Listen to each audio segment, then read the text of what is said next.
Atau siram bangke kan siram bangke ulah salah akhirnya ya siram tilu siki ku aspe kantongan salat geus salat tapi mun aya dina gelas sai siram asulang hajar ya suban siram goblok da suban siram reda piceun siram na inom caina kamu teh manis reda di maaf dicai artinya air enggak jadi najis piceun siramna inom caina ulang aja asuban siram ujug-ujug lain deh hukumnya. Nah, jadi si bangke binatang antum ngalir dari tadi lamun dibahas salat teu sah salat batal salat. Tapi lamun aya dina cai maka cai teh jadi teu dimaaf di cai teu dimaaf di baju di pakaian.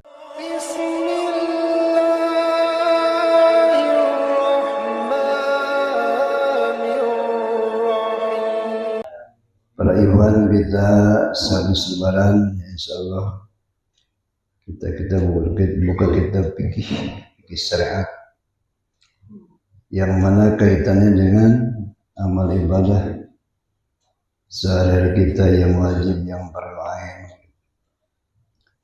Karena ilmu yang wajib kita pahami, kita pelajari sekurang-kurangnya 3 cabang ilmu. Yang pertama ilmu akidah, ilmu keimanan yang mana sifat-sifat Allah yang hasilnya ma'rifat, mengenal Allah Subhanahu wa ta'ala. Yang kedua sebagai wujud daripada iman adalah amal ibadah. Situ ilmunya adalah ilmu fikih ya, dari bab taharah sampai kepada sahnya ibadah. Kemudian yang ketiga ilmu yang wajib kita pelajari, kita ketahui adalah ilmu tasawuf, ilmu akhlak. Nah 3 bagian ilmu ini tidak terpisahkan satu sama lain sebagaimana tidak terpisahkan ketiga landasan pokok agama. Akidah, ibadah, dan akhlak. Nah oleh karena itu supaya ibadah kita menghasilkan bukan sekedar pahala ya. Jadi kalau bicara dalam thariqah itu mesti membicarakan pahala ganjaran surga neraka. Dalam tingkat thariqah kita bicara masalah hasil atau dampak atau bekas atau buah daripada ibadah itu dalam bentuk adalah perilaku kita. Seperti sholat adalah tanha anil fahsya wal munkar. Jadi sholat kita bukan hanya mengharapkan pahala, bukan karena takut neraka, pengen surga, bukan. Tapi kita ibadah itu diantaranya wabil khusus sholat yang waktu justru dengan sholat membangun akhlak-akhlak yang terpuji seharusnya. Sehingga wajar kalau banyak orang mencemooh gitu kepada orang-orang yang ahli ibadah mah gertol aja. Yang kelakuan itu beres. Itu memang tidak kita tidak nutup mata ya. Kebanyakan ibadah itu sekedar pertama gugur kewajiban. Yang kedua takut masuk neraka. Pengen masuk surga, pengen pahala. Kan seperti itu ya. Nah dalam thariqah justru ibadah yang kita jalankan sholat khususnya justru untuk membangun satu membangun akhlak yang terpuji, kedua sebagai perisai menghalangi perbuatan-perbuatan fahsya dan munkar. Jadi perlu ibadah kita ini bukan hanya sekedar bacaan, membaca, bukan sekedar gerakan. Tapi makna yang terkandung dalam ibadah kita harus paham. Ya, ini dalam konteks bicara thariqah. Insyaallah kita baca kitab Kasifatus Saja yaitu syarah yang dikarang oleh ulama Nusantara. Syekh Muti, siapa kemarin? Syekh Muti An-Nawawi Al-Bantani yang lahir di Kampung Tanara, Banten. Nah ini karangan beliau ini menyebar ke mancanegara, ya, luar biasa ulama. Jadi beliau mensarahi itu, menjelaskan kitab yang ringkas yang dikarang Syekh Salim Sumer Al-Hadrami, sebut kitab Safina. Ya, jadi kitab fikih kitab Safina. Nah, itu matannya. Lalu kemudian dijelaskan, diperjelas, disarahi oleh Syekh An-Nawawi Al-Bandan. Kemarin yaitu bahwa Syekh Sumer Salim Sumer Al-Hadrami dalam kitab Safina itu tidak membahas tentang syarat wajib sholat. Kenapa? Karena syarat wajib sholat tidak khusus. Kenapa? Karena dalam ibadah lain pun sama, ya. Syaratnya itu 3 garis besarnya. 1, Islam. 2, berakal. 3, balik. Puasa juga itu. Haji juga itu. Nah, sehingga, tapi kata Syekh Nawawi, insya Allah saya akan menjelaskan. Nah, di sini ya. Jadi ini tambahan, mudah-mudahan juga mengingatkan kita bahwa Syekh Nawawi Al-Bantani memuat menjelaskan tentang syarat wajib sholat. Jadi ada syarat wajib sholat, ada syarat sah sholat. Seperti dalam wirid lazim, ada syarat wajib, ada syarat sah wirid, bahkan ada syarat sempurna wirid. Nah, di sini Syekh Nawawi gitu menjelaskan tentang syarat wajib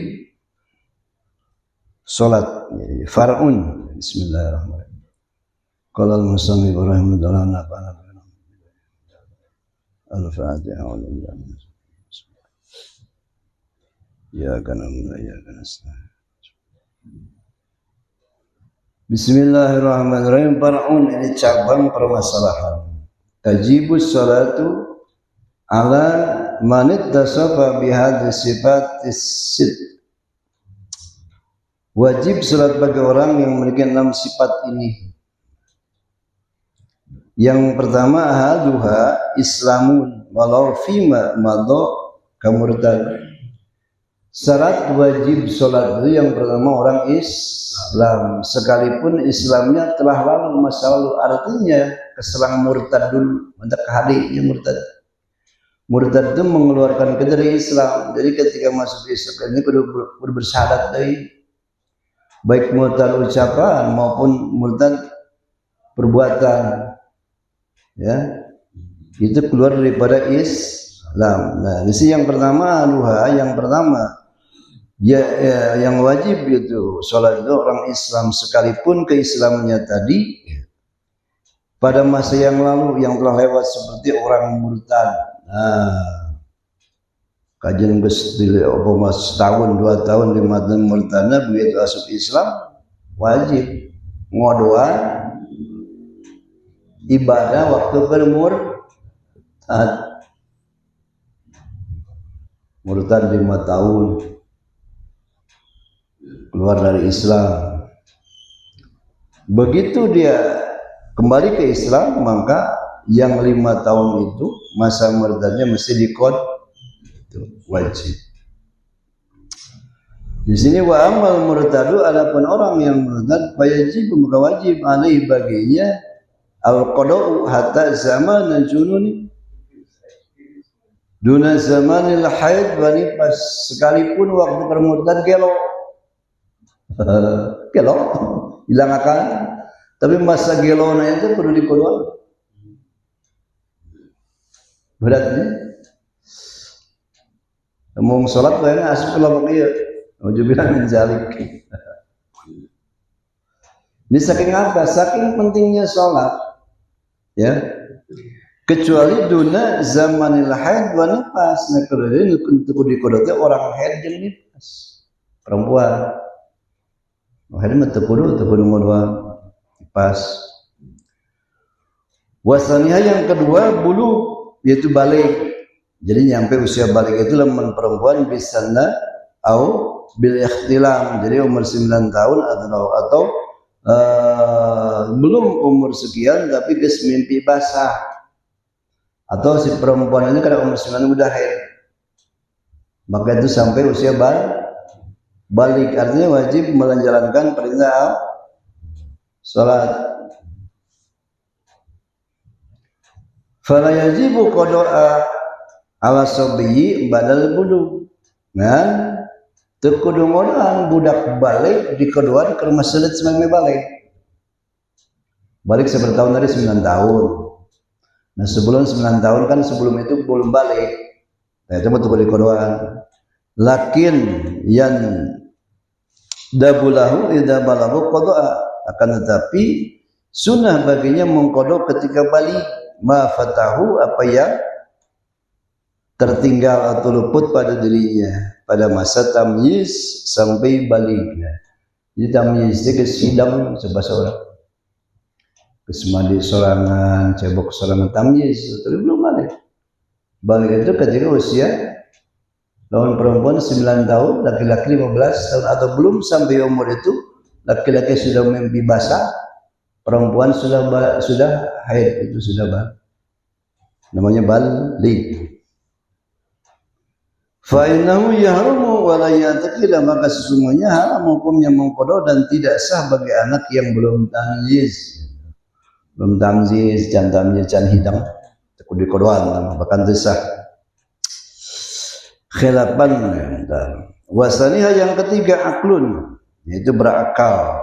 Pala qada alal majnun, kudu qada zaman gelo yo wi geus kitu teh geus akil balik gelo berarti cager. Nah di mana cager teu kudu qad illa apa kok di mana sadar daripada gilanya. Terus apa? Walal mugma alaihi ta'anda, dan tidak wajib qada orang yang pingsan. Rumah sakit pingsan tilu-puti pingsan ya. Mesti ingat anak pingsan banyak, maka semasa pingsan itu enggak wajib diqada. Begitupun wirid lazim ya. Lazim kan wajib hukumnya. Jadi kalau kita pingsan tuh masa pingsannya enggak perlu diqada. Nah itu salat wajibnya salat. Jadi secara genap sifat tadinya. Jadi yang memiliki 6 sifat itu wajib, sudah wajib melaksanakan itu salat 5 waktu. Namun tadi teh hiji poho deui. Karena kieu hiji Islam, 2 balik, 3 berakal. Itu wajib dan tilu. Jadi lamun Allah tu salah sayidina tu wajib salat. Kafir lain orang Islam tu wajib. Biarpun dia berakal, walaupun dia balik. Ya. Nah sekarang apa syarat sah salat? Nah, syarat sah salat. Kalau musanifu telah berkata pengarang kitab ini siapa? Syekh Salim bin Sumer Al-Hadrami, pengarang kitab Safinatun Najah. Apa itu syarat? Wahia ma tutawaqqafu 'alaiha sihatus shalah wa laysat minha. Jadi yang disuruh syarat itu yaitu perkara yang tergantung atasnya sahnya salat. Artinya kalau sesuatu yang di sini tidak ada syarat ini maka tidak sah salatnya. Jadi sesuatu ma tatawaqqafu 'alaiha sihatus shalah. Jadi perkara yang tergantung atasnya sahnya salat. Artinya salat tidak sah kalau syarat-syarat itu tidak ada. Dan itu syarat-syarat itu bukan bagian daripada salat. Karena syarat itu di luar salat. Jadi syarat bukan bagian salat. Termasuk bagian salat itu rukun.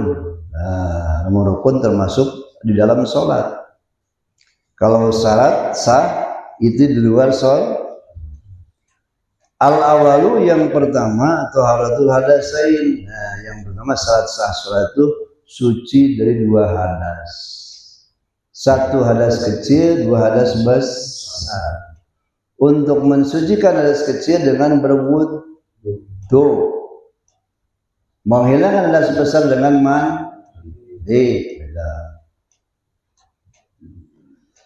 Ayat indah kudratihi, yaitu ketika dirinya mampu mensucikannya. Artinya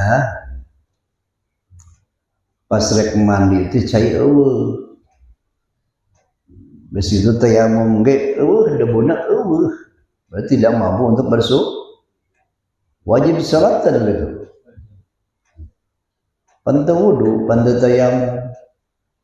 Sebab salat dihormatil waktu, ngahormat waktu. Jadi keur kitu teh cai eueuh, tanah eueuh. Rek muda eueuh cai tayamum beda tadi tanahna eueuh deuna. Tapi ketika datang waktu sholat wajib sholat ngan wajib diulang ketika mangih cai atau mangih tanah. Itu maksudnya. Ya. Tapi eta keur kitu keur teu wudu keur tayamum tetap wajib sholat. Falau shalla biduniha walau nasiyan lam tasih sholatuhu, maka apabila seorang sholat tanpa suci dari dua hadas, maka teu sah sholatna. Sok sanajan poho geus wudu apa encarnya gitu. Itu. Penting teh apa kudu mandi apa henteu poho deui. Sekalipun lupa tetap itu tidak sah sholatnya. Jadi maka pada seorang sholat tanpa suci dua hadas tersebut sholatnya tidak sah sekalipun dia lupa. Wa fi sholatin nisyan itu yusabu ala qasdihi duna fi'lihi, tapi orang yang sholat tanpa berwudu tetap menang pahala dina niat sholatna. Dina niat sholat itu tidak pagaweanana. Ila qiraatul Fatihah, kecuali membaca surat Fatihah. Kalau menang teboga wudu, boleh tak baca Fatihah? Boleh. Nah, dina masalah menang pahala ngan dina pagawean ruku sujudna teu meunang. Mimma la yataqafu ala wudu'i fayusabu ala fi'lihi aidon. Nah, jadi hal-hal yang disyaratkan harus wudu dulu di dalam salat itu tetap mendapat pahala dalam pengerjaannya. Namun kana junuban lam yusab ala qiraati alal aqrab. Adapun orang yang hadas besar tidak dapat pahala karena haram orang hadas besar membaca Al-Qur'an. Tapi kalau hadas kecil boleh. Amma baqidu tahurain fala tustaratu taharatu fi haqqihi ma wujubil i'adati alaihi, dan orang yang tidak menemukan dua alat suci tadi, itu air dan tanah atau debu, maka tidak disyaratkan dia bersuci, akan tetapi wajib dia mengulangi sholat. Jadi pas rek sholat lohor geus asup lohor, cai eueuh, tanah eueuh, wudu teu bisa, tayamum teu bisa, tetap sholat. Ngan di mana mangih cai kayak mangih tanah bisa tayamum atau wudu, maka wajib mengulangi sholat yang tadi, sholat tanpa wudu tanpa tayamum. Wasani dan kedua atau haratu anin najasati ayyallati la yu'fa anha. Salat yang kedua adalah suci dari najis yang tidak dimaaf. Apa sih najis yang dimaaf tidak dimaaf? Jadi ayat najis itu dimaaf atau dimaaf dina pakaian, tapi dimaaf dina cai atau sebaliknya. Ya. Jadi pisaubi di pakaian air malbusin atau yang dipakainya, apa itu baju, apa itu sarung, apa itu gamis, ya. Jadi suci daripada najis yang ada di pakaian. Min kulli mahulin, dari setiap yang dibawa dalam sholat. lahu wa illam yataharrak biharakati mulakin lidzalika, sekalipun benda itu yang kita pakai tidak ikut bergerak ketika kita bergerak dalam salat, ruku sujud bergerak. Nah sampai itu contoh umpamana sorban 10 meter dibelit-belit jadi udang umpamanya 3 meter, tinggal seberapa meter dah? 7 meter ngagapuy. Lalu kemudian di sebagian itu si sorban itu ada najis, maka batal sholatnya sebab itu membawa najis, sekalipun ketika ruku sujud tiba gerak atau ayeuna itu imam Jumat ya makemik. Nah di antara kabel itu yang najisan, maka batal si imam sholat. Ini bicara masalah fikih. Sekalipun eta kabel ikut bergerak sering panjang atau tadi sorban. Bahkan lo pakai sorban ya, pas begitu orang sujud kahaknya nempel itu kehalangan anggota sujud, batal sujud aja. Lamun ieu ikut bergerak, kalau poin kieu ikut bergeraknya, kalau panjang tadi enggak, pas ke sujud ieu ngarungkul di itu kehalangan kusor, maka teu sah sujud. Lamun teu sah sujudnya salatna sah. Yang itu di penting ngaji fikih ya, tong dianggap remeh.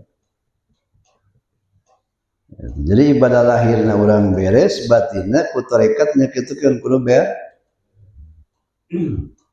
Wa illam yataharrak biharakatihi, sekalipun barang benda itu yang kita bawa sholat tidak bergerak dengan bergeraknya kita sholat.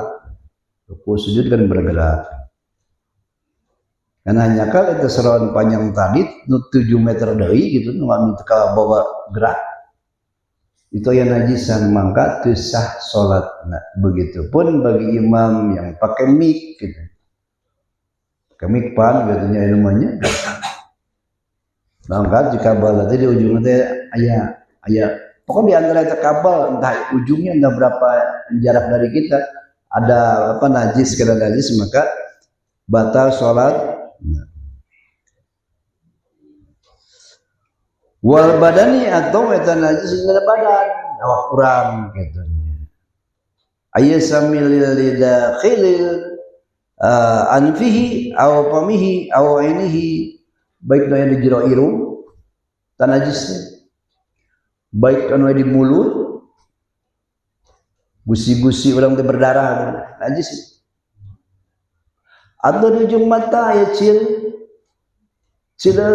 kecil geuleuh. Nah itu perlu dibersihkan heula, itu najis. Ya. Jadi salat membawa najis. Jadi suci dari tadi pakaian, tempat, badan. Nah sekarang tempat harus suci juga. Ya. Nah kumaha ayeuna make sejadah di tengah sejadah tapi teu kena kada badan urang.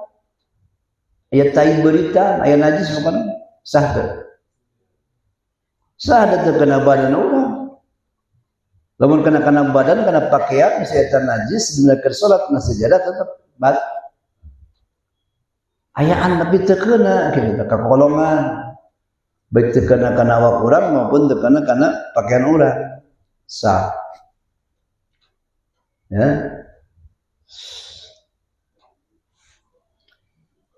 Wal makani dan suci daripada tempat ma yulaki yaitu tepung yang bertemu sesuatu min badanihi dari badannya atau malbusi atau pakaiannya.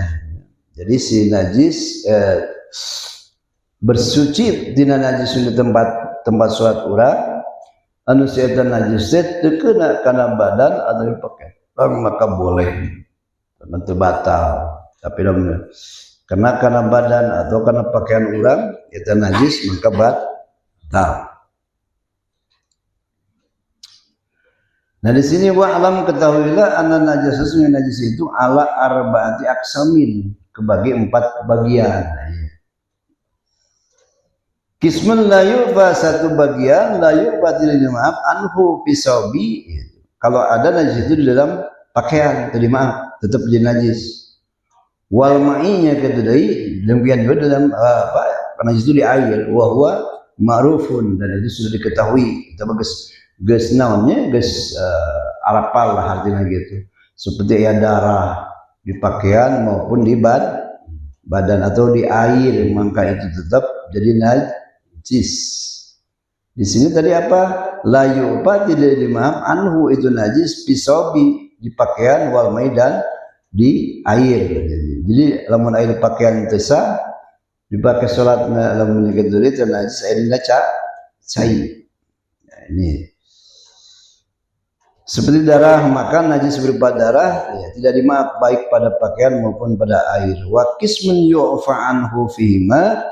Nah, dan bagian yang kedua adalah yang dimaaf baik di pakaian, fihima dua-duanya, maupun di air. Wa huwa ma la yudrikuhu tarful. Tadi ya, sesuatu najis yang nggak bisa dilihat dengan mata yang normal. Contoh baju orang atau cai kakek setan, air kencing sedikit yang sulit dilihat, maka itu dimaaf. Artinya najis tidak menajiskan, baik menajiskan air maupun menajiskan badan atau pakaian ya. Sudah dimaaf tadi. Maaf. La yu'fa anhu, bukan. Wa qismun yu'fa, dan bagian yang kedua yang dimaaf anhu najis itu pihima, baik di pakaian maupun di air. Yaitu seperti percikan air kencing yang sulit dilihat dengan mata yang normal, kata mbok lah gitunya. Nah, itu najis dimaaf. Artinya kalau ada di badan itu masih kene diperbolehkan untuk kita sol. Wa huwa qalilun dami li suhulati sonil ma'i anhu. Nah, kenapa di pakaian tidak di pakaian dimaaf? Enggak apa-apa, tapi di air enggak dimaaf. Itu seperti darah wahwa qalilun, yaitu yang sedikit, yaitu darah, li suhulati, karena mudahnya membersihkan air atau menjaga najis itu daripada air. Nah, tapi kenapa di pakaian enggak dimaaf gitu? Di pakaian dimaaf, itu di air enggak dimaaf gitu ya, karena mudah kita menghindari najis air daripada kena najis itu gitu maksudnya. Tapi kalau pakaian, nah kalau ada jadi pakaian jadi kalau pakaian sering dicuci, maka itu pakaian cepat rusak. Jadi dimaaf kalau dipakai ya. Paham?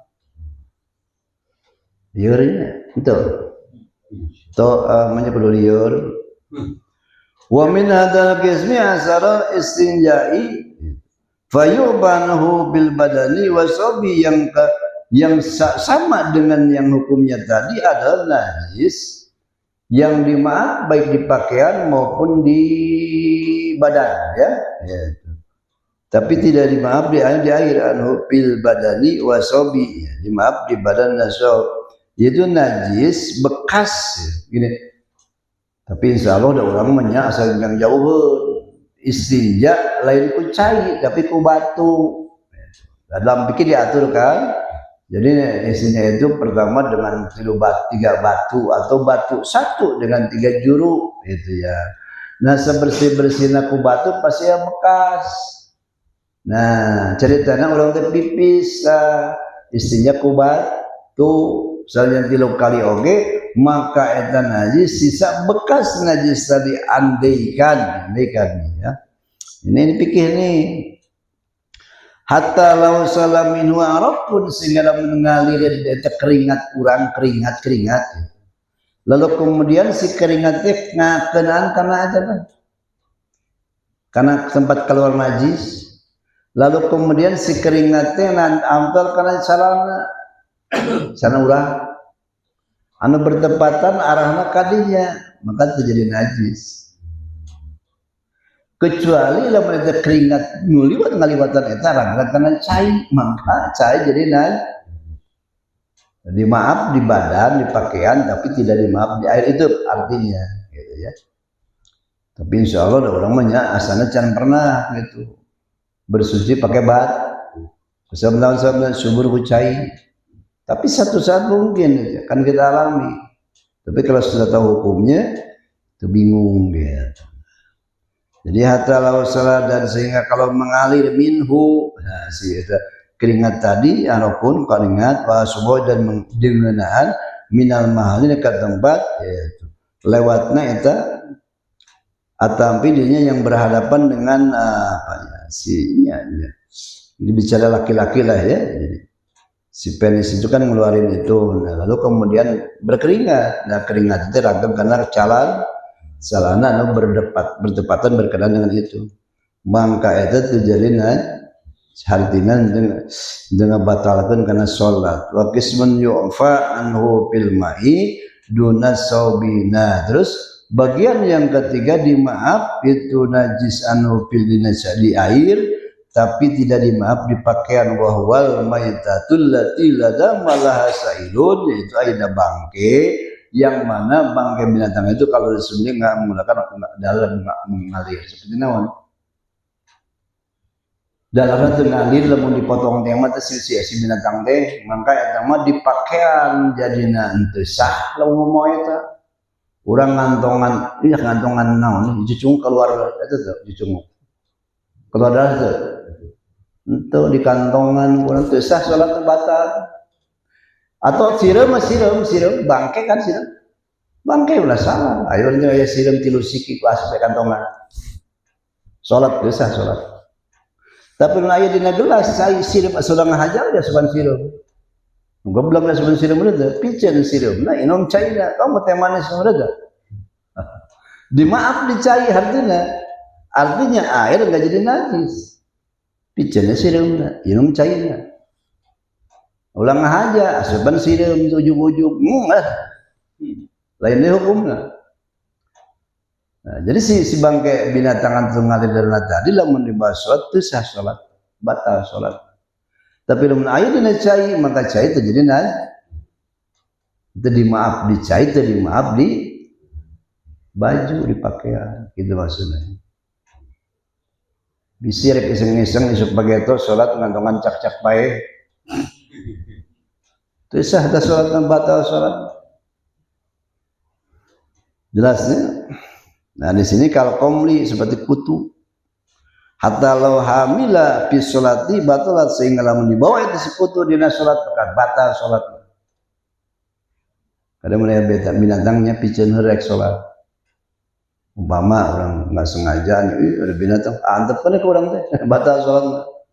Piceunnya tapi tadi binatang lamun dipotong tengalir darahna di antara naon tah cak-cak naon deui tah cucungu sireum naon deui laleur nah, itu tidak ngalir darahnya. Jadi kalau di air itu berarti dia tidak dia dimaaf dia gitu. Wa min dzalika manfazun, dan dia terus bagian ini adalah apa ya? Manfazun itu lubang dubur burung gitu ya. Nah, itu maka itu apa sih? Wa min hadzal qism, dan bagian ini manfazun, dan maksud bagian ini adalah lubang dubur burung. Karena sesungguhnya jika terdapat najis pada lubang dubur burung dan burung itu jatuh ke air maka tidak menajiskan air. Manuk burung teh manuk ya.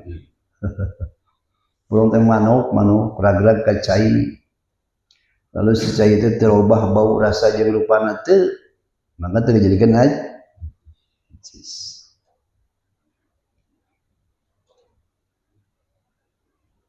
Terus kemudian lamun bujur jelema ya urang pun bawa najis ya. Berarti teu sah. Di sini juga aksu sebaliknya berbeda dengan dubur manusia. Manfadil adami, seandainya seorang membawa duburnya yang najis tadi dalam sholat maka sholatnya tidak sah. Sehingga di dalam kita istinja ya luar biasa begitu hati-hatinya, jangan sampai bahkan dalam fikih diatur orang istinja terus BAB itu ini harus masuk ya Jadi sampai kecek mbah tema cirina bener-bener itu bersih orang ngumbah jubur deh di mana geus dia tadi sicit ya tangan kiri ya diletak ke wani ada geus bersih asal itu tara itu kira-kira gambaran ya. Maksudnya gambaran saking pentingnya bersuci, jangan sampai kita sembarangan bersuci. Karena dalam hadis Nabi kebanyakan orang yang bisa dikubur itu kebanyakan istinjanya nggak benar. Ya lamun istinja itu benar, bodoh itu benar, terus benar. Seperti orang kehampangan di berdehem benar lah, malah dicoba hela, cek pikir ngalengkah hela, sekian lengkah, kalau lain tidak merasa sesuatu keluar, yang berarti akan beres. Itu maksud ya.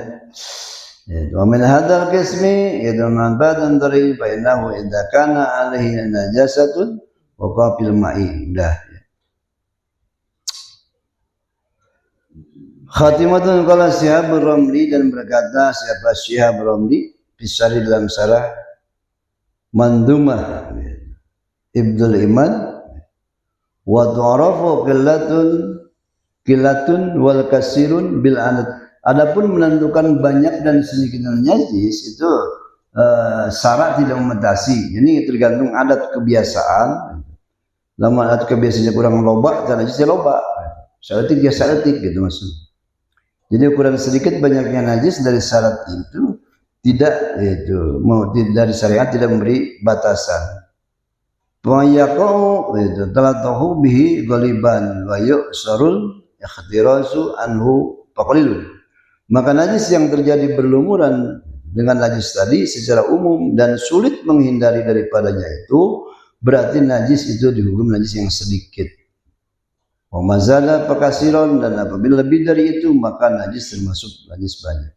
Li'anal aslal afwa innama asbatnahu li ta'azzuril ikhdiraz, karena sesungguhnya asal dimaafkannya najis itu hanya saja kami para ulama menetapkan dimaafkannya najis tadi itu karena sulitnya menghindar daripada najis tersebut, sehingga dimaafkan. Contohnya percikan air kencing tadi yang tidak bisa dilihat mata normal, maka itu dimaaf ya, karena sulit menghindari. Itu bal yang suraidun bil farqi bainal qalil wa kasir ilaihi, maka hendaknya melihat juga di dalam perbedaan antara sedikit dan banyak kepada dimaafkan.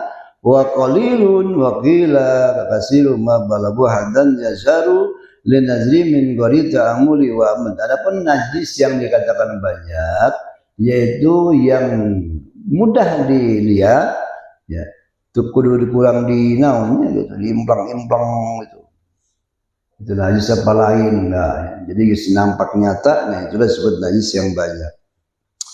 Wakila innahu mazana ala dinar, atau dikatakan juga disebut najis yang lebih besar, lebih gede daripada uang dinar. Uang dinar maksudnya apa sih?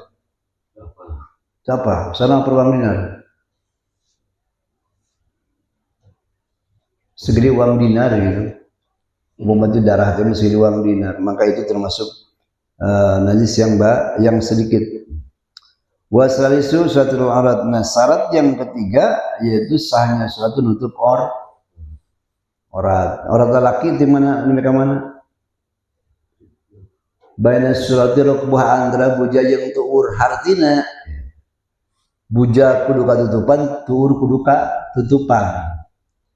Lamun keur salat kebuka urang tuurna make gamis pondok maka batal salat. Nah orang laki itu antara pusar dan lutut. Kalau orang perempuan semua tubuhnya kecuali muka dan telapak tangan. Kadenya ulah abung-abung orang tejane di tempat umum maka kalau hurun tuur. Kecil itu teh apa hukum syariat gitu. Lain ada betul sopan kita, bisa pokoknya aurat itu. Sebab tadi aurat lelaki antara pusar dan lutut. Artinya pusar ketutupan, lutut ketutup. Lain ke sholat umum. Ke sholat apa batal tadi. Tapi luar sholat berarti membolehkan aurat ke umum. Nggak boleh.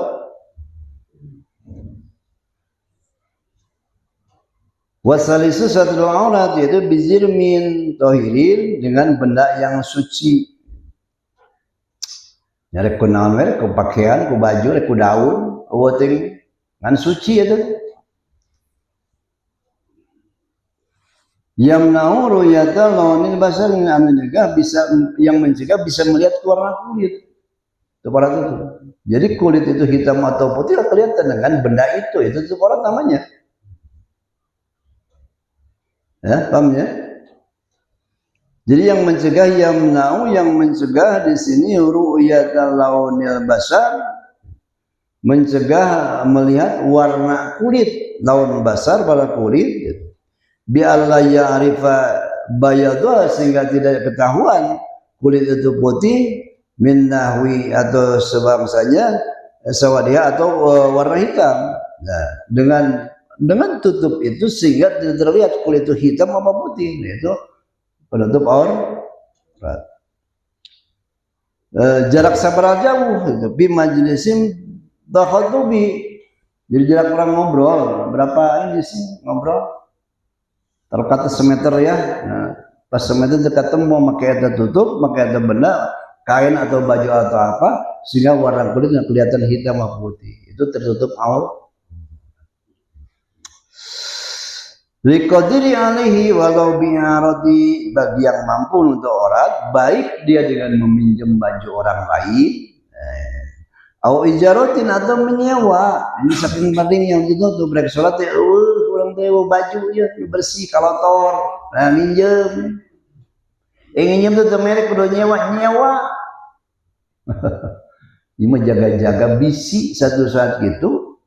Jadi kita sudah tahu hukumnya. Bahkan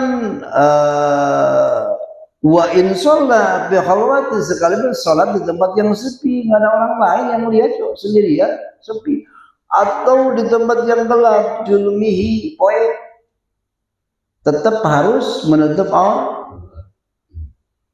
Ulah bang kecuali minjem eueuh, nyewa eueuh. Nah, kumaha? Asup ka kamar sholat baru teu make naon. Boleh, saking wajibnya sholat. Gablek baju mengsot ka Cidabong teh, caranya mau kudu sholat. Ini saking pentingnya menjalankan perintah Allah Subhanahu Wa Taala. Di sini diqadirin bagi yang mampu menutup aurat, baik dia pinjam maupun menyewa baju orang lain umpamanya, sekalipun dia sholat di tempat yang sepi, tempat halaman atau dalam keadaan gelap gulita. Sual wajibu satraha min a'la wajawani, di mana letak kudu ditutup tiap auratnya? Di atas dan di samping-samping. Lamun handap teu wajib ditutup. Contoh orang pakai jubah, pakai samping gitu ya, pakai celana, sah. Dan cekna hadis lawan urang make celana eta bumi minta hampuran ka urang. Nah, jadi yang wajib itu bagian atas dan samping kiri kanan. Adapun bawah umpama teu make celana sah. Sekalipun ketika itu sholat di luhur, dihandap ini lempok, tetap terbatas sholatnya. Sebaliknya, wajib itu bagian atas dan samping ketika ini memakai jubah ya kerana longgar. Lalu kemudian ke ruku itu kata kurang sorangan si orang itu, atau orang lain melihat,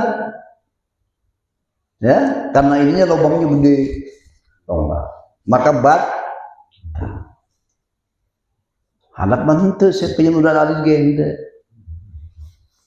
Kajian ketemu ku batur orang salat di luhur loteng handap nempok si etana auratna teu batal. Tapi kalau di atas di sini wal wajibu itu satraha menutup aurat itu min a'la dari bagian atas wajawanibi dan sisi-sisi badan. Kalau kanati besu tarolahu segana. Seandainya katempo eta orang kudiri lahu kudu yang sorangan au digoreng atau orang lain yang melihat Birukuin al sujudin ketika ruku jeung sujud min tauqihi gitu. Masalah nisatihi karena saking gedenya lubang ini. Lubang kerah gitu. Batalat wa ilam taro bil sekalipun ya, kelihatannya tidak jelas batal ya. Wa kadal law kana dailuhu qasiran bi'aisu law raka'a yardabi'a ba'diha atau pakai gamis kieu ngan pondok gamisna teh di mana ruku teh ngangkat tas ieu teh tur ka tempo batal. Atau orang sholat di wahangan gitu ya, wahangan batu pas begitu ke ruku atau ke sujud kata bak angin itu ulti kabuka maka lamun kecuali langsung ditutup segera dengan segera enggak ya. Ini berbicara tentang baju yang pendek ketika ruku atau sujud maka lutut terbuka maka batal. Fatabdulu idza lam yatadrakahu itu bisatari maka batas apabila tidak segera ditutup qabla ruku'i sebelum ruku la min asfali dan tidak batal kalau terlihat dari bagian bawah ya itu anggota tubuh yang aurat itu. Kalau kana yusalli bi uluwi wa tahta mayyaraha min dairihi lam yadna ini. Jadi sekalipun maka ya, seandainya si musolli yang sholat tadi bi uluwi di tempat yang tinggi di atas wa tahtahu mayyaraha di bawah ya dan melihat itu melihat bagian bawah orang dekat tadi min dairihi karena pondok karena apa ya pakaian maka itu tidak berpengaruh artinya tidak batal salat. Ar-rabi'u istiqbalul kiblat. Nah, salat yang keempat sahnya salat menghadap kiblat. Yang menghadap tuh dada apa muka? Wajibnya. Kumaha namanya keur salat ngadieu ke kanan ke kiri batal tuh salat. Hah? Itu sebab yang wajib menghadap ke Ka'bah kiblat itu dada. Mantak hati-hati pun salah ke kanan ke kiri. Udah milu ieu nana. Bisa batal eta. Jadi yang wajib menghadap kiblat itu adalah dada kita, bukan wajah. Mantak lamun kalau salat ngaliuk teu batal henteu. Ante ajrek we salat ngaliuk. Umpamana salat ngaliuk henteu batal mah. Sebab yang wajib menghadap Ka'bah itu adalah dada dan itu pun kalau dekat dengan Ka'bah. Jadi jihad Ka'bah itu jelas ya bisa diperkirakan mah jauh orang kira-kira seperti yang orang ya. Ya di Indonesia ya pan ngiblat ka kulon tah kira-kira we. Teuing ka mana pas namanya teh kecuali pakai kompas. Tapi lamun dekat Ka'bah wajib menghadap Ka'bah itu. Badan jasmani kita. Orang keur tawaf ya keur haji atau umroh ya ka Mekah ya. Jelas kana Ka'bah. Katempo wajib kan. Ulah sampai berpaling atau nabi teu ngepas kana Ka'bah maka batal salat. Bagaimana kalau jauhnya? Jauh kita ya barang kira-kira we kira-kira. Kira-kira ke lebak kulon gitu. Ar-rabi'u istiwal kiblat gitu.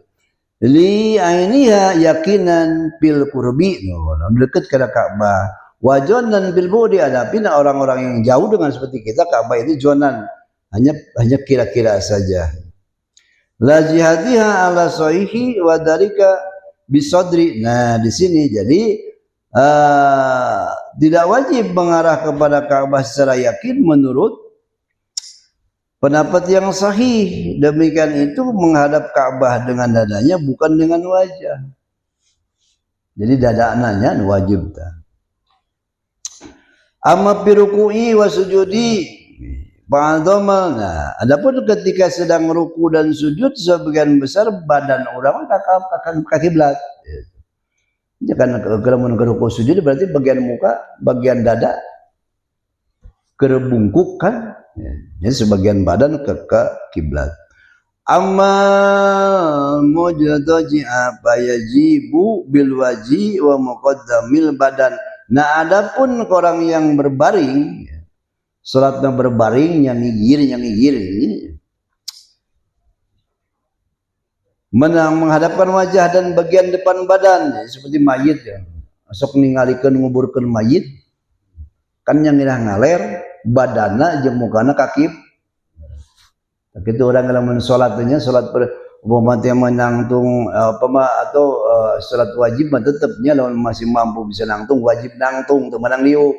Lamun sholat sunat mah umpamanya orang geus capek sulalala ke diuk teu naon silakan. Boleh cuma lamun diuk ganjaran separoh. Boleh, tapi wajib mah sholat wajib mah sebagai zuhur 5 itu teu meunang. Kecuali memang benar-benar teu bisa nangtung. Artinya teu kuat gitu. Tapi sunnah mah boleh. Urang teh hayang ting sunat-sunat tasbihnya ngan hanya kali nanggung teu kuat bila. Teu naon silakan yuk. Itu. Jadi orang yang duduk itu pun harus menghadapkan ke Ka'bah itu ke kiblat itu apa? Dadanya. Nah sini mutajian itu wal mustalqi. Nah, sekarang bagaimana yang terlentang, tidur terlentang? Apa yang dihadapkan? Ya. Di sini pakadari kamal. Nah demikian pula orang yang terlentang tetap diupayakan mukanya itu ke depan, jadi kurang diganjal lah. Ya, ganjal pakai bantal luhur, muka dan telapak kakinya yang lem itu menghadap ke kiblat. Ya. Bentar salat mah teu aya ujur, teu aya halangan salat mah. Cuma 2 halangan, hiji poho 2 sare. Tadi hampura dalam teu salat teh kurang poho 2 sare. Sopan poho mah teu ingat. Hah?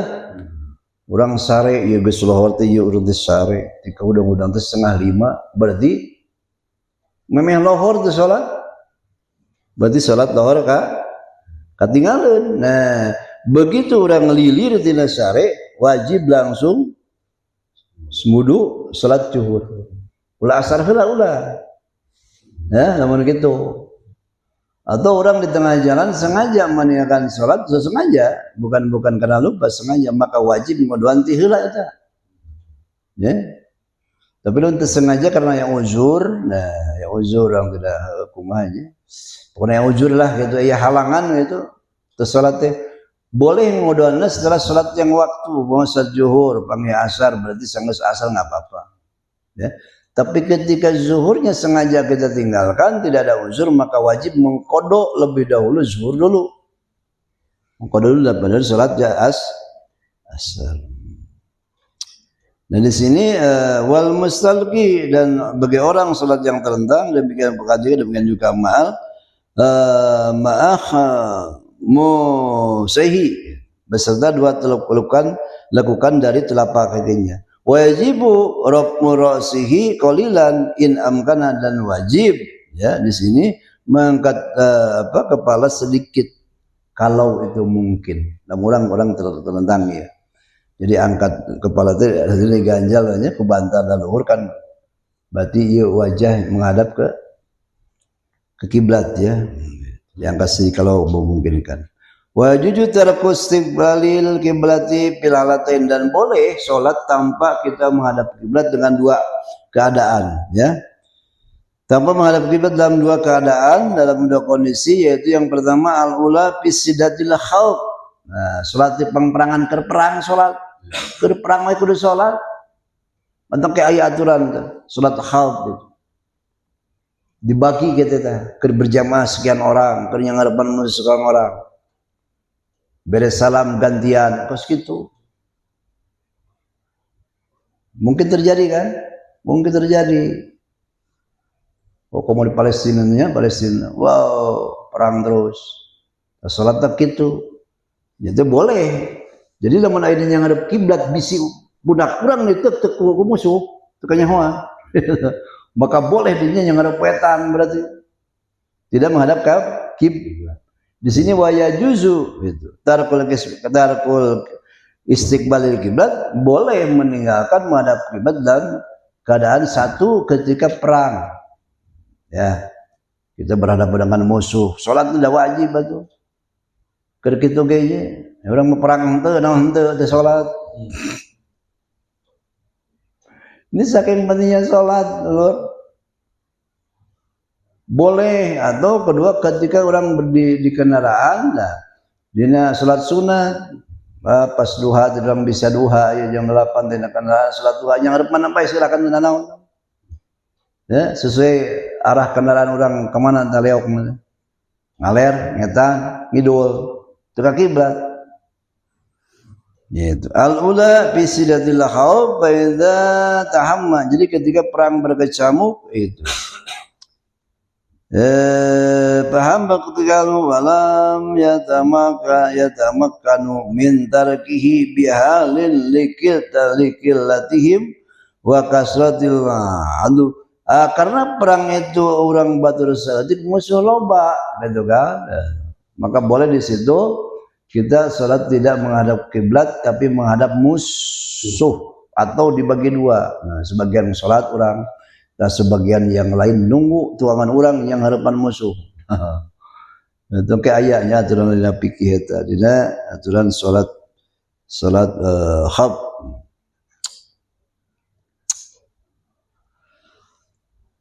Awis daddal habu walam ya tahimil kitalu walam apa ya minu ayyar kabal apa huwa apa ni aktafahum walau wa tafarraqu atau rasa takut telah memuncak sieun ku musuh urang teh dan perang belum berkecamuk namun mereka tidak merasa aman mengenai pihak musuh dapat menyerang punak mesti penggal. Ya. Jadi dalam keadaan itu belum berkecamuk can perang beneran tetapi rasa sieun aya maka boleh meninggalkan kiblat. Jadi menghadap musuh. Solo biasa bila amkani maka sholatnya sesuai dengan yaitu sekira-kira memungkinkan walaysa lahum ta'khiru anil waqti hal itu mencegah menghindar jangan sampai kita kehabisan waktu sholat ya. Jadi sholat heula al-halatu saniyah binafilati bisafarina kondisi yang kedua sholat boleh tidak menghadap kiblat yaitu sholat sunnah dalam perjalanan. Wa qalluhu ayusafira ila ma'ilu la yusma'u bihi itu nidaul Jumat. Jadi sekira-kira perjalanan jarakna kira-kira ninggalkeun urang tempat teh teu kadenge nu ajan. Itu. Ini berarti ini luar pakai speaker ya. Aya mah speaker kadenge berarti. Luar ajan orang jangka jarak jauh sabaraha. Ya, tugas jauh masih kadenge ajan. Paya juzu limusafiri dan juga boleh salat meninggalkan kiblat orang yang dalam perjalanan. Rokiban berkendaraan wa masyan atau berjalan kaki. Itu. Jihad maksudihi bi safari tawilin wa qasin yaitu bermaksud perjalanan baik perjalanan jauh maupun perjalanan dekat boleh. Summa inna raqiba dabatin walau fi ribat paman sholat biduniha bi an hajama wa sholat lam tasih sholatuhu maka barang siapa yang sholat tanpa mengetahui ini sholat yang keberapa ini wal khamis yang kelima. Jadi yang kelima adalah sholatnya masuk waktu ya, jadi nah sekarang sih alhamdulillah ya datanglah waktu sholat ya sana jangan berarti ke jam ya. Betul nggak? Wow, lomba ini makan speaker kan di mana-mana. Tapi ini cerita, ini hukum berbicara ketika kita jauh tina lain-lain zaman ayeuna masalah gitu kan, teu boga jam, kumaha. Teu kadenge ajan, itu geus curah pancan. Nah, di situ perlu jihad, perlu berusaha ya di situ. Nah, bentakan dina eta mah waktu zuhur itu ketika urang langtung begitu tergelincir ka langkang urang ya berapa senti yang berarti geus zuhur itu. Tapi pas orang nangtung masih kene orang katinjak sira urang encan zuhur eta. Itu masih kene Janjo, tapi digeser kalangkang berarti hanya waktu asar ketika kalangkang sama dengan apa? Dengan wujud barangnya gitu kan sampai. Nah, lebih sedikit itu waktu. Nah, pas begitu panjangnya sama waktu masih terakhir waktu zuhur mas. Lebih berarti waktu itu ya beda orang dah zaman kiwari banyak orang sudah canggih atunya gitu. Saya berita apal eta ge da waktu zuhur asar waktu karena tahu ya gitu. Jam berapa? Paman sholat biduniha bi an hajama wa sallam tasya salatu, maka barang siapa yang sholat tanpa mengetahui waktu masuknya waktu sholat seumpama ia gegabah tidak mencari waktu sholat maka tidak sah sholatnya. Ayo orang teh kira-kira cek urang ieu cek nafsu urang geus zuhur pada enca ayo sholat urang teu gabah ngaranna jadi teu berupaya heula tidak berusaha mencari jawaban atau tanda-tanda sudah masuk waktu atau belum orang seenak banget. Nah maka sholat seperti itu tidak sah sholatnya wa in baqat bil waqtil adami sarti, sekalipun betul orang sholat di waktuna tapi teu usaha lah itu saraga gabah orang sholat lah kurang da geus zuhur ieu itu padahal betul memang geus zuhur tapi sholat tak maka sholat tentu saja kasub gabah karena tidak berusaha mencari. Nah di sini makanya li adami sarti, jadi ketiadaan pemenuhan syarat. Bihilafi malau sholat bil ijtihadi summa tabayyana an salatuhu kuntu qoblal waktu. Berbeda halnya jika dia salat dengan berijtihad lebih dahulu kemudian ternyata bahwa salat itu terjadi sebelum waktunya. Nah, ini orang usahalah ya, usahalah. Ijtihad usahalah, itu geus waktu apa encan. Geus beres usaha orang lah, aja orang geus kesimpulan orang geus waktu geus salat ternyata belum waktunya. Ya kan? Kumata. Tapi geus berusaha, beda jeung tadi mah teu usahalah. Gegabah salat begitu ternyata belum waktunya maka tidak sah. Nah sekarang sudah berusaha orang geus Rasulullah aja orang geus waktu salat tapi ternyata belum, jadi belum waktu fa innahu in kana alaihi faidatun min jinsiha wa qa'at anha, maka nah lamun kitu mah meskene untung dia tetap salat sah diterima nganjang bayar kodo dina salat eta. Mungkin orang bawa kodoan anda itu paham tuh, dan salat belum waktunya tapi tetap dia eta di apa sah salat ngan pakai bayar kodo. Paham tuh ya. Jadi sini pentingnya berusaha dulu. Tapi ini cerita bukan zaman sekarang, bukan di era kita ya. Kalau tidak kita nggak usah lah orang menanyakan waktu itu bersuara apa aja, udah bisa kadengnya aja itu dia, benar tiap 5 waktu itu. Kalau karena yusolna subi kulla yaumin bil ijtihadi mudadan summa tabayyana anu kana salatu bi kulli yaumin bitil kal mudati qabla waqtina. Ini kan tiap salat subuh ini salat subuh ini cerita boleh zaman sekarang, bukan zaman sekarang ya. Tiap salat subuh orang berusaha. Lain subuh, lain sampai 2 poe ini mudah itu bisa seminggu sebulan terus tapi selalu usaha lah. Tapi ternyata apa yang kita laksanakan sholat subuh belum sampai waktunya, belum masuk waktu, maka itu pun sama saja. Itu tidak sia-sia dalam artian pakai merek kodo atau lamun kodoan untuk ayat dalam itu jangan pernah dan dengan sholat tidak kodoan. Jadi sholat sunat mutlak. Ya. Dia terugi gitu maksudnya mah. Jadi salat sunat mutlak. Lam yajib alaihi al-qada subhil yaumil akhiri faqad. Nah, jadi teu kudu modoan aya urang besabulan salat kitu wae. Tapi mujahadah heula neangan urang berusaha dengan waktu tapi ternyata selama sebulan salat subuh teh selalu di luar waktu, belum waktunya. Kumata wajib kodo tidak wajib kodo semuanya, wajib kodo terakhir, poin terakhir, subuh terakhir. Berapa sebulannya 30 hari sholat di luar waktu, tapi berusaha lah, tidak gabah. Nah, maka tetap Itu wajib di kodoan sebulan, cuma wajib di kodoan salat subuh terakhir. Ini bicara fikihnya, bentar fikih mah ya tuh. Ya Allah, itu ibadah lahir dulu, ibadah lahir, jadi ibadah batin. Ibadah lahir kudu jeung hukum jeung ilmu mah pokok. Bisa gaplah ya, bisa mardud, bisa ditolak Allah Subhanahu wa taala. Nah itu ya. Nah itu diantara salat sah ya. Wa subuhul awalu waqa'an naflan mutlaqan. Karena subuh nu pertama dan urang sebulan teh ya. Salat subuh kitu nu pertama ya salat mutlak. Gitu terus nu urang modoan wasa adaan biniatul qur. Terus kumaha ayeuna salat lain qada tapi niatna qada sah.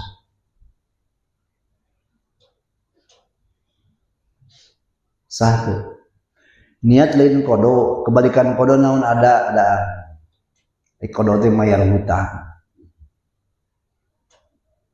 Urang teh niat kodo padahal salat ada atau sebaliknya.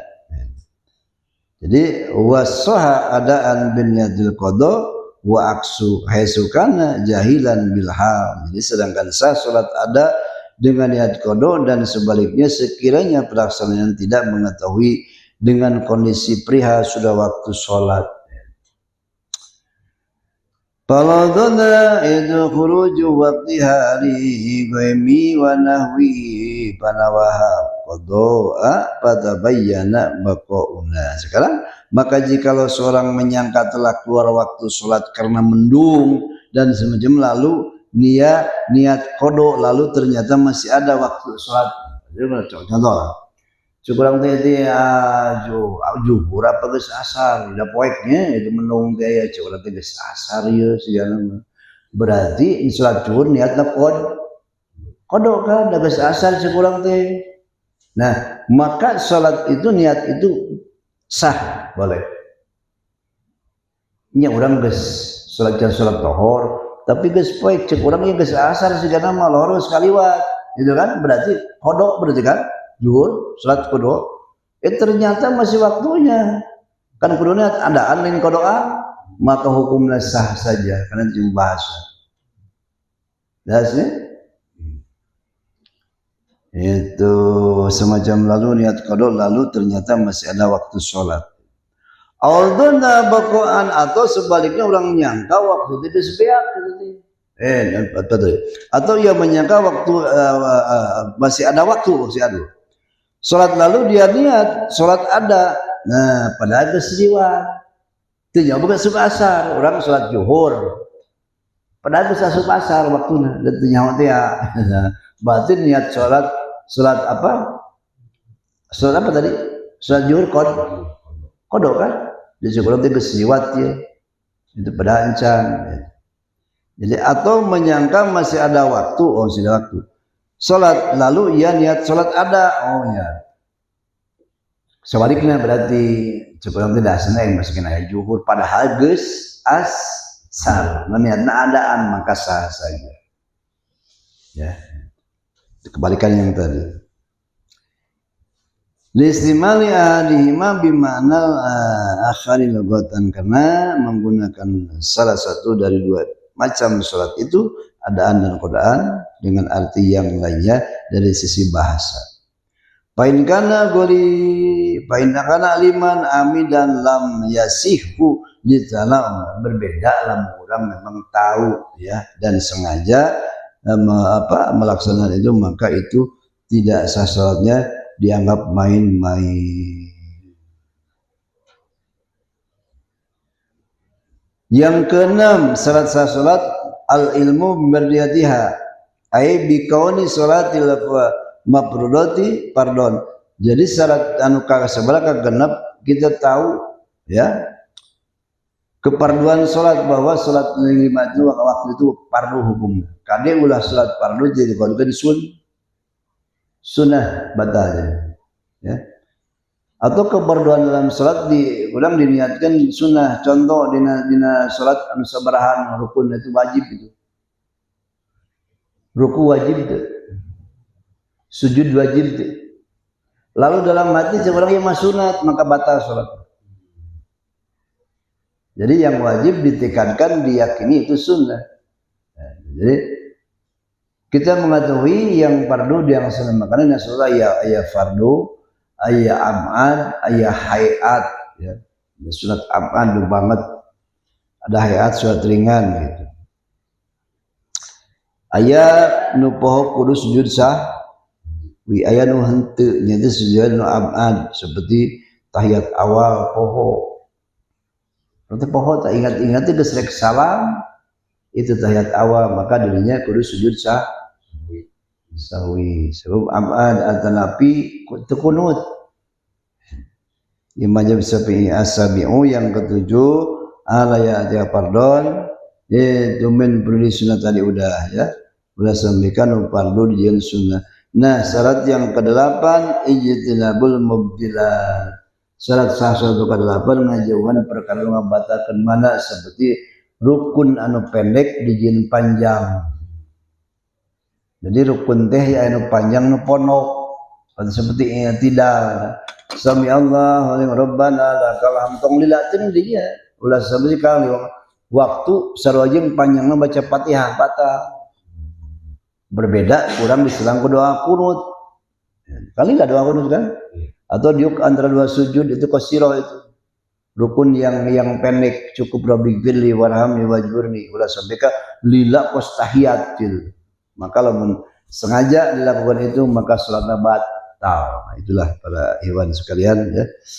Mudah-mudahan bisa dipahami dan ada hal yang belum begitu jelas, kurang jelas boleh ya ditanyakan seputar ilmu fikih supaya tidak ada keraguan dalam pelaksanaan ibadah gitu.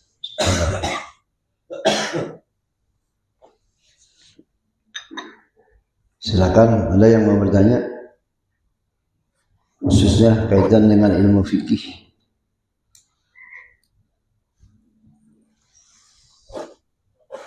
Untuk berarti geus arapa, alhamdulillah.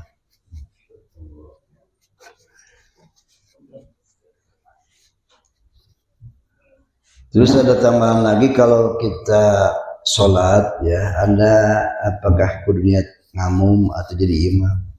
Dan wajib kudu jadi imam niat ketak. Hiji di mana sholat Jumat imam Jumat itu lompek mana itu niat jadi imam itu sah Jumat kabehan. Sebab syaratnya berjamaah. Kedua sholat nanti dah. Sholat muadah. Sholat maghrib, sholat orang ngulang sholat. Contoh, orang ke sholat isya, sholat maghrib di imah. Pas ke masjid ke berjamaah sholat maghrib boleh sholat lagi. Itu mau ada ngarap. Jadi ngarukan pahala berjamaah. Nanti ke sholat di imah yo, selangan datang ke jauh ya ke sholat, milu sholat lagi. Lain nganggap ngulang itu batal bukan, tapi mengharap pahala yang berjamaah. Kadenya. Tadi masalah orang sedang malabung ya jauh ya ke sholat boleh itu mau ada. Nah sholat seperti itu wajib si imam menjadi imam, si makmum jadi ya di sholat. Terus sholat yang sunnah disunahkan berjamaah sholat sunnah tapi dianjurkan supaya berjamaah disunahkan berjamaah sholat taraweh, Idul Fitri, Idul Adha sunnah kan. Nah, tapi diatakan berjamaah. Maka si imam wajib berniat dina keur takbir dong, niat jadi Coba lamun imam tu niat jadi imam.